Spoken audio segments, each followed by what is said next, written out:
Welcome to Who Came Up With That? I'm your host, Bane Biscuit, and this is the podcast where we uncover the surprising origins of everyday things. From ancient discoveries to modern breakthroughs, we'll explore how inventions, ideas, and even accidents shape the world around us. You use them every day, but do you really know where they came from? Today, we're talking about glass. Think about it for a second. Glass is everywhere. Your windows, your car windshield, the screen you're probably listening on right now. It's in microscopes that let us see the tiniest details of life, and in telescopes that let us peer across the universe. It protects us, connects us, and even decorates our homes in ways we don't often stop to notice. But for most of history, glass was rare, expensive, and downright mysterious. It was a substance that had to be discovered, lost, rediscovered, guarded by guild secrets, and eventually re-engineered to fuel entire industries. From ancient Mesopotamia to modern skyscrapers, from Roman emperors gazing through emeralds to scientists perfecting float glass, the story of glass is the story of human innovation itself. Glass. Who came up with that?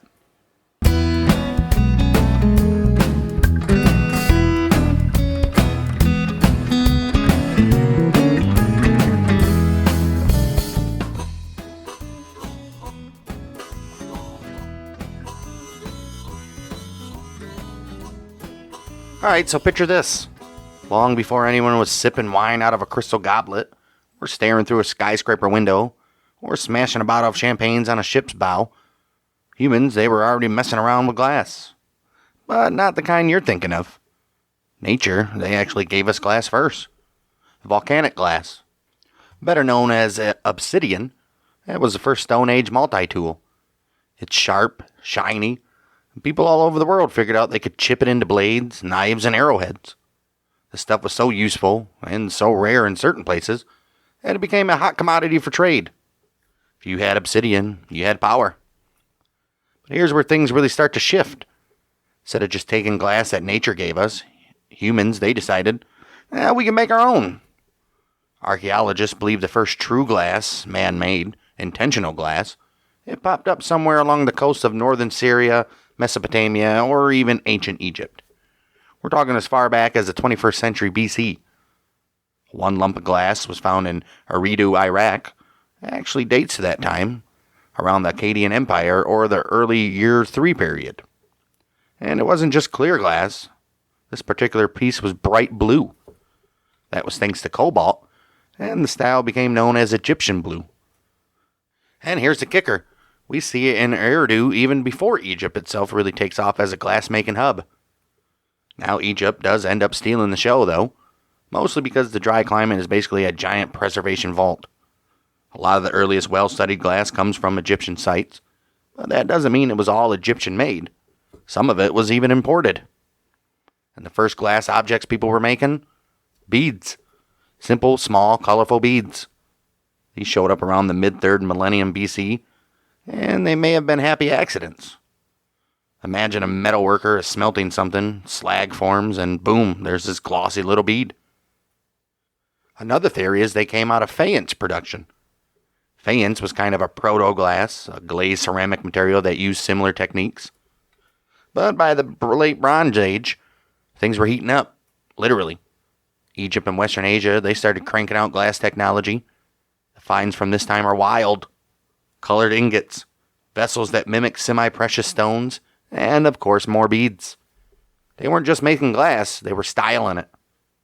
Their recipe used soda ash, which is sodium carbonate, and it comes from plants like saltwort that grew by the sea. The technique? Core forming. You could take a little rod, pack it on a sand and clay core, and wind hot glass around it like you're wrapping taffy. After reheating and shaping, they'd add colorful threads, rake them into patterns, smooth them out on a slab, and attach handles or feet. When it cooled, you scraped out the core, and there you go. You got a vessel. Early mold making and even stone carving techniques carried over into glass too. By the 15th century BC, glass making wasn't just an Egyptian specialty anymore. It had spread to Western Asia, Crete, Greece, and in fact, we even see it mentioned in Linear B writing. The Greek word kuwanowokoi means workers of lapis lazuli and glass. That tells us it was treated as a high-status material, right up there with gemstones. And here's a fun little detail. Raw glass itself became trade cargo. Performed glass ingots, basically blocks of raw material ready to be melted, they were shipped around like the ones found in the Ulu Buran shipwreck off of modern Turkey. The actual recipes for making glass from scratch, those were palace secrets, though, locked up by the elites. Let's fast forward a little, actually jumping way ahead, to the 18th century in Poland. There's this giant goblet in Tarnow, over 54 centimeters tall, covered in hand-engraved patterns that look like fish scales. It came out of the Lubekzau Glassworks factory, and it is one of the tallest artistic goblets we've got from that time. Even then, glass was still seen as this luxury material. But back in antiquity, things weren't always smooth sailing. The late Bronze Age collapse around 1200 BC wiped out a lot of industries, glassmaking included. It didn't bounce back until the 9th century BC in Syria and Cyprus. That's when people figured out how to make colorless glass. And that was a game changer. The very first glass-making manual we know of, that pops up around 650 BC. It's written on a cuneiform tablet from the library of Assyrian king Ashurbanipal. Step-by-step instructions like the world's earliest DIY guide. And Egypt, they don't really get their groove back until the Ptolemaic period in Alexandria. They revived core forming, sure, but they also started experimenting with bigger, bolder pieces of glassware. The Hellenistic era is when the glass production really levels up. People invent techniques like slumping, where you drape semi-molten glass over a mold to make dishes. And millefiori literally means 1,000 flowers. That's when rods of multicolored glass were sliced and fused together to make mosaic patterns. Colorless glass also starts trending, and people start experimenting with decolorizing agents. And then, as always, along comes a great origin myth. Pliny the Elder, he tells this story about the Phoenician traders who landed by the Belus River. They had no stones to prop up their cooking pots, so they grabbed chunks of natron from their cargo, which is basically sodium carbonate. The natron mixed with the sand, melted in the fire, and boom, you got glass. It's a cool story, but it's probably not true. More likely, Pliny's just riffing on what he knows. That the sands from that river region were super pure, and the Romans loved using them for glassmaking. Speaking of Rome, here's the big revolution. In the 1st century BC, on the Syro-Judean coast, glassblowing is invented. Archaeologists found evidence of it in Jerusalem, inside a ritual bath buried under the Herodian pavement. Other sites in Galilee point to a thriving Judean glass industry. This was huge. Suddenly, glass was cheap. It could be made quickly, shaped easily, and produced at scale. For the first time, glass competed with pottery. Romans even started calling it their version of plastic. Mass-produced, every day, everywhere. In Alexandria, glassmakers discovered they could make clear glass by adding manganese dioxide. And that unlocked a whole new use, architecture. By 100 CE, they were casting crude glass windows. Sure, they weren't see-through like today's panes, but they let light in. Soon, Roman villas and big public buildings started featuring glass windows. And from there, glass just keeps spreading. Over the next 1,000 years, it moves across Europe, evolving in style, scale, and function, laying out the foundation for everything from stained glass cathedrals to modern skyscraper walls.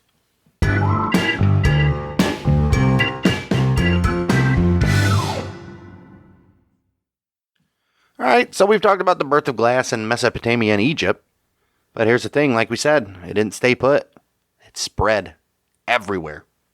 And every culture put its own spin on it. This is the story that really gets fun, because glass becomes this global passport, traveling from Iran to India, China, Rome, Africa, medieval Europe, all the way to Venice and Bohemia. Let's start in Iran.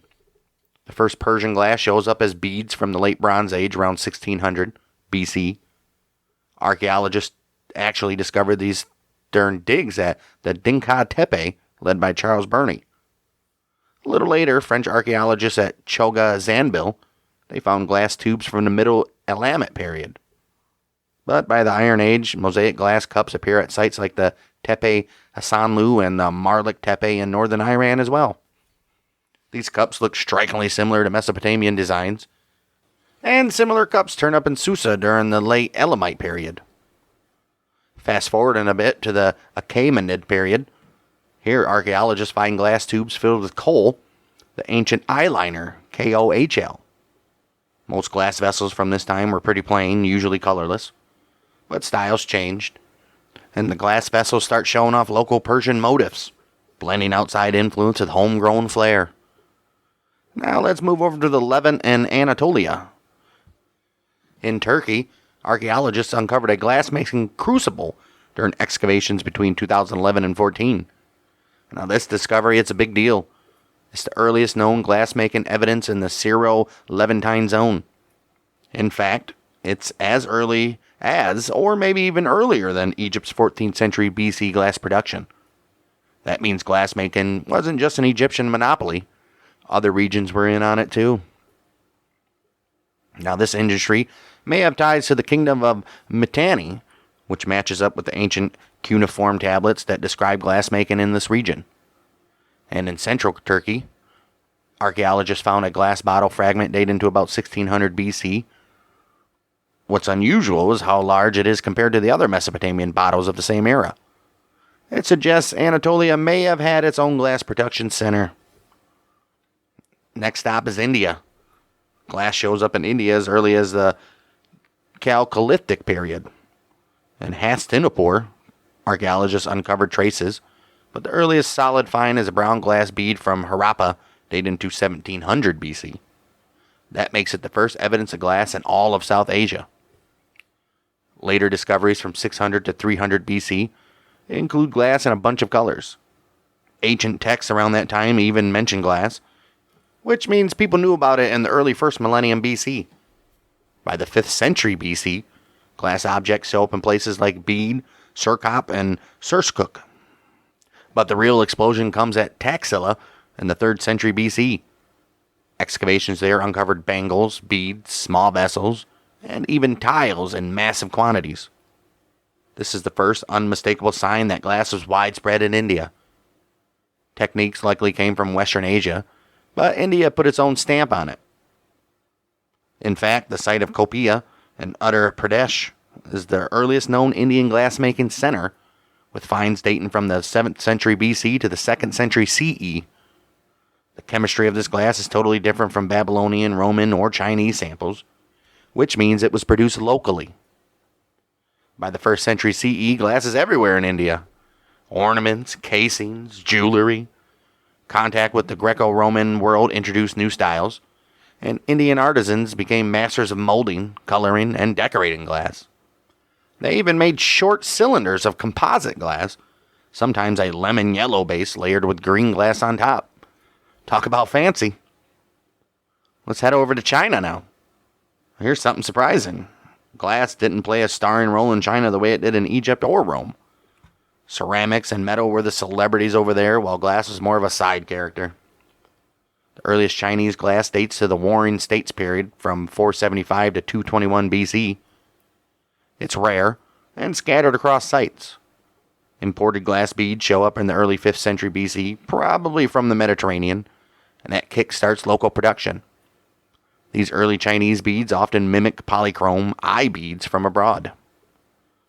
And by the Han Dynasty, glass use expands. The Chinese experiment with casting to make ritual objects like bai discs. But here's the interesting part.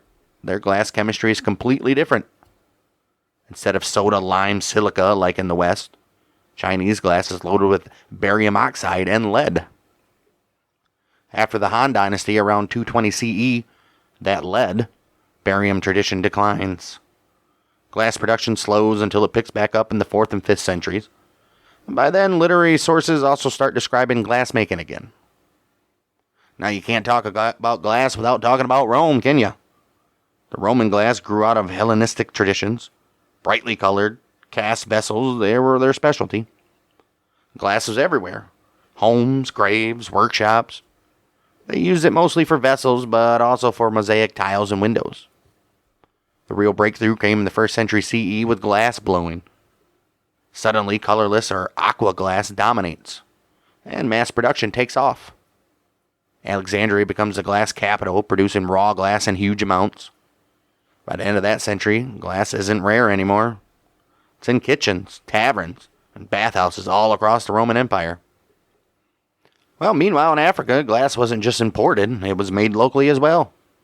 The Ife Empire in what is now Nigeria was producing glass between the 11th and 15th centuries CE. Excavation at Igbo Olukun, it uncovered glass beads, crucibles, and waste material, proving it was a production site. The chemistry of this glass is unique. High lime, high alumina, made from local sands and calcium carbonate, possibly even snail shells. They also produce a low lime version as well. Colorants like manganese, iron, cobalt, and copper gave them a rainbow of hues, especially blues and greens. Then we move into medieval Europe. After Rome falls, glassmaking fragments. In northern Europe, you get forest glass, which is made in wood-fired furnace using potash from ash. In the Byzantine East, glassmaking continues Roman traditions, though. By the 7th and 8th centuries, Venetian glass starts to emerge on Torcello Island. Around 1000 CE, Europe makes a big leap. Instead of soda-based glass, they switch to potash glass from wood ash. That sets northern glass apart from the Mediterranean soda glass. Stained glass doesn't take off until the 12th century, but when it does, it becomes the defining art form of Gothic cathedrals. At the same time, new ways of making sheet glass appear in Germany, swinging blown spears into cylinders, cutting them and flattening them. And by the 13th century, Venice perfects this method. Then comes crown glass, and that's spin 9 pounds of molten glass until it flattens into a disc 5 feet wide. Cut it into panes, and there you go. Medieval windows. In the Anglo-Saxon world, glass is found in both settlements and cemeteries. After Rome leaves Britain in the 5th century, glass usage plummets, though.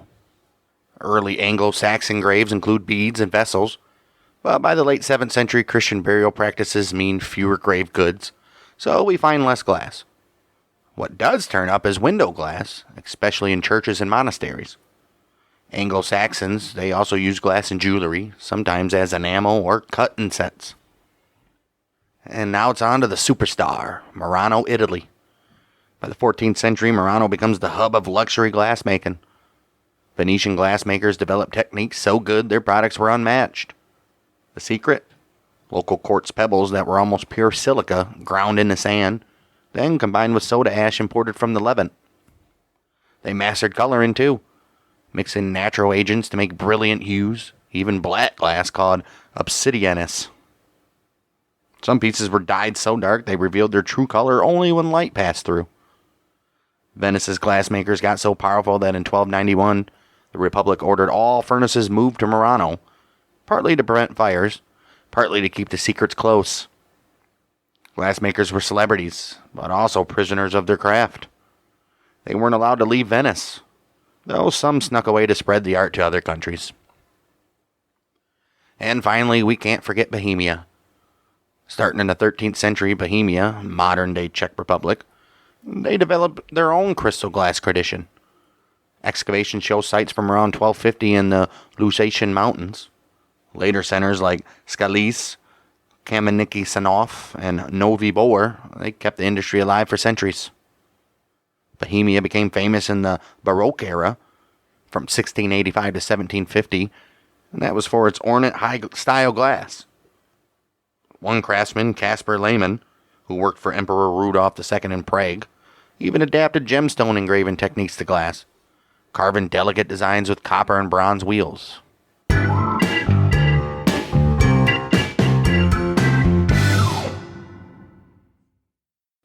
And now let's jump into another huge moment in the history of glass. In the late 1600s, a man named George Ravenscroft, he comes up with an innovation that changed everything. He added lead oxide to molten glass. That little tweak made the glass way easier to melt, especially using the sea coal furnaces of the time, and gave the glass a longer working period, which basically meant glassmakers had more time to shape and manipulate it. It also made the glass look better, clearer, and brighter. In 1674, Ravenscroft was the first to turn this into an industry by producing clear lead crystal on a large scale. Thanks to his wealth and connections, he was able to flip the script on the European glass market. And suddenly England, not Venice, was leading the way in the glass trade. Of course, it wasn't perfect at first. As early glasses tended to crizzle, which is a fancy way of saying they cracked all over the surface and lost transparency. Well, that fix came when he started swapping out some of the potash in the mixture for more lead oxide. And with that, the problem was solved and England's glass industry took off. Ravenscroft even got a patent to protect his process, and when that expired in 1696, the floodgates opened. Within a few years, over 24 glass houses were cranking out flint glass and exporting it all over Europe. That business was so successful that in 1746, the British government slapped a tax on it, because of course they did. Instead of cutting down the lead content, manufacturers just got clever. They made smaller, highly decorated glasses, often with hollow stems, which collectors today know as excise glasses. When that tax was finally repealed in 1845, the industry had exploded again. Meanwhile, new methods for making sheet glass were popping up as well. As early as 1620 in London, people were experimenting with blown plate glass for mirrors and carriage windows. Then in 1688, over in France, Louis Lucas de Nehu and a guy named Thavart, they perfected the cast-in method. That's pouring molten glass into iron tables and rolling it flat. That meant you could finally make huge sheets of glass. England, they jumped on this around 1773 at Ravenhead, and by the early 1800s, polishing had been industrialized with steam engines, making production faster and smoother. And then came the architectural revolution, glass as a building material. The biggest showcase was the Crystal Palace of 1851, designed by Joseph Paxson for the Great Exhibition. This thing was massive and completely covered in glass. It made the public realize that glass wasn't just for windows or mirrors anymore. It could actually be part of the structure itself. Around the same time, Chance Brothers, working with French glassmaker Georges Bontemps, they introduced the cylinder method in 1832. That's where long blown cylinders were cut and flattened into sheets. Then James Hartley's rolled plate method of 1847 brought ribbed finishes perfect for glass roofs, like the ones in railway stations. On the manufacturing side, people were pushing automation. Henry Ricketts patented a molding machine in 1821, and Henry Bessemer, the same one famous for steel, he experimented with continuous flat glass production in the 1840s. He even tried an early version of what we now call float glass, which is pouring molten glass into liquid tin. It wasn't commercially viable yet, but the idea was there. By the late 1800s, semi-automatic bottle-making machines were pumping out 200 bottles per hour, and Chance Brothers were producing patterned rolled glass. Pilkington introduced wired glass in 1898, embedding steel mesh for safety, and by the early 1900s, the U.S. had invented the machine-drawn cylinder method, which Pilkington brought to Britain. Finally, in the 1950s, everything comes together. Sir Alastair Pilkington and Kenneth Bickerstaff cracked the code on a true float glass process, pouring molten glass onto a bath of molten tin, where it spread evenly and cooled into perfectly flat, uniform sheets. For the first time in history, glass could be mass-produced at high quality, and by 1960, the process was fully commercial. To this day, almost every window you look through is made using that Pilkington float glass method.